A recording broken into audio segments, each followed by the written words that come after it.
Assalamualaikum warahmatullahi wabarakatuh. Perkenalkan, nama saya Okta Andini, NPM 18060163.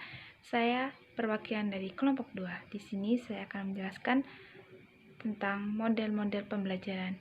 Yang pertama yaitu pengertian model pembelajaran. Menurut Joyce and Will, berpendapat bahwa model pembelajaran adalah suatu rencana atau pola yang dapat digunakan untuk membentuk kurikulum, rencana pembelajaran jangka panjang, merancang bahan-bahan pembelajaran, dan membimbing pembelajaran di kelas atau yang lain. Macam-macam model pembelajaran. Yang pertama yaitu model pembelajaran kontekstual. Elaine B. Johnson, riwayat 2008, mengatakan pembelajaran kontekstual adalah sebuah sistem yang merangsang otak untuk menyusun pola-pola yang mewujudkan makna. Kelebihan dari pembelajaran kontekstual. Kontekstual adalah pembelajaran yang menekankan pada aktivitas siswa secara penuh, baik fisik maupun mental. Kelemahan dari pembelajaran kontekstual sendiri yaitu diperlukan waktu yang cukup lama saat proses pembelajaran kontekstual berlangsung. Yang kedua yaitu model pembelajaran kooperatif. Teori yang melandai pembelajaran kooperatif adalah teori konstruktivisme.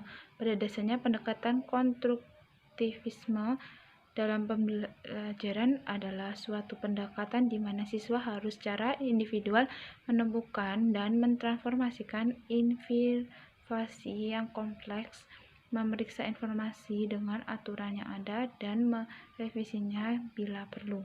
Suwejadi dalam teks di Sobari 2006. Kelebihan kooperatif yaitu siswa dilibatkan dalam perencanaan dan pengelolaan kelas.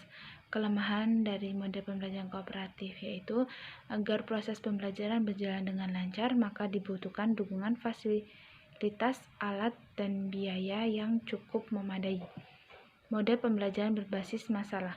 Menurut Tan 2003, pembelajaran berbasis masalah merupakan inovasi dalam pembelajaran karena dalam pembelajaran berbasis masalah, kemampuan berpikir siswa betul-betul dioptimalisasikan melalui proses kerja kelompok atau tim yang sistematis, sehingga siswa dapat memberdayakan, mengasah, menguji, dan mengembangkan kemampuan berpikirnya secara berkesinambungan. Kelebihan dari pembelajaran berbasis masalah yaitu siswa didorong untuk memiliki kemampuan memecahkan masalah. Dalam situasi nyata, siswa memiliki kemampuan membangun pengetahuannya sendiri melalui aktivitas belajar pembelajaran berfokus pada masalah, sehingga materi yang tidak ada hubungannya tidak perlu saat itu dipelajari oleh siswa. Kekurangan dari pembelajaran berbasis masalah yaitu dalam suatu kelas yang memiliki tingkat keragaman siswa yang tinggi, akan terjadi kesulitan dalam pembagian tugas. Pembelajaran berbasis masalah kurang cocok untuk diterapkan di sekolah dasar karena masalah kemampuan bekerja dalam kelompok. Yang keempat yaitu model pembelajaran tematik. Model pembelajaran tematik adalah pembelajaran dikemas dalam bentuk tema-tema atau yang disebut dengan tematik. Tema merupakan wadah atau wahana untuk mengenakan berbagai konsep materi kepada anak didik secara menyeluruh. Kelebihan pembelajaran tematik yaitu memberikan pengalaman dan kegiatan belajar mengajar yang relevan dengan tingkat perkembangan dan kebutuhan anak didik. Kelemahan model pembelajaran tematik yaitu kelemahan pembelajaran tematik tersebut terjadi apabila dilakukan oleh guru tunggal. Misalnya, seorang guru kelas kurang menguasai secara mendalam penjabaran tema sehingga pembelajaran tematik akan merasa sulit untuk mengaitkan tema. Yang kelima, model pembelajaran berbasis komputer. Penggunaan ICT, Information and Communication Technology, dalam dunia pendidikan dikenal dengan program e-learning. E-learning di Indonesia telah dikembangkan di bawah naungan program telematika pendidikan atau program education.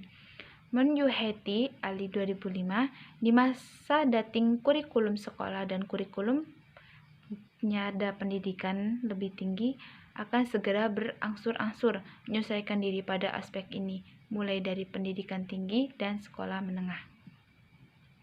Kelebihan model pembelajaran berbasis komputer. Memacu aktivitas belajar bagi siswa yang cepat dapat diprogram untuk mampu memberikan umpan balik terhadap hasil belajar siswa dan memberikan pengakuan terhadap prestasi hasil belajarnya. Kekurangan model pembelajaran berbasis komputer, biaya yang relatif tinggi. Oleh karena itu, pertimbangan biaya dan manfaat perlu dilakukan sebelum memutuskan untuk menggunakan komputer untuk keperluan pendidikan. Model PAKEM, partisipatif, aktif, kreatif, efektif, dan menyenangkan. PAKEM berasal dari konsep bahwa pembelajaran harus berpusat pada anak, student-centered learning, dan pembelajaran harus bersifat menyenangkan, learning is fun, agar mereka termotivasi untuk terus belajar sendiri tanpa diperintah. Kelebihan model PAKEM. Dalam PAKEM, siswa belajar bekerja sama. PAKEM mendorong siswa menghasilkan karya kreatif. Kekurangan model PAKEM. Pengelompokan siswa masih dari segi pengaturan tempat duduk, kegiatannya yang dilakukan siswa seringkali belum mencerminkan belajar kooperatif yang benar.